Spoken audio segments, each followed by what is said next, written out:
C'est évidemment l'Afghanistan qui sera le sujet numéro 1 de ce sommet de l'OTAN qui s'ouvre ici à Chicago ce dimanche à la mi-journée avec deux questions clés. Comment organiser le retrait des troupes étrangères d'ici la fin de l'année 2014 et puis comment soutenir par la suite des forces afghanes autonomes.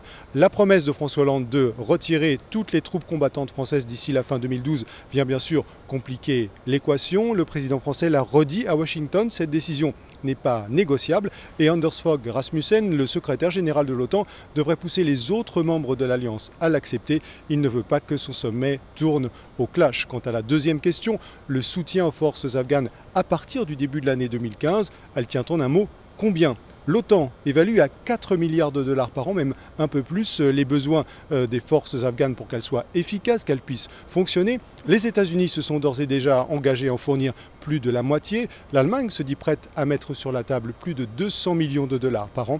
Il ne fait aucun doute qu'ici, François Hollande sera poussé lui aussi à avancer un chiffre. Et puis, le président français veut profiter de ce sommet de Chicago pour tenir une douzaine de réunions bilatérales. Il rencontrera notamment ce dimanche après-midi Hamid Karzai, le président de l'Afghanistan.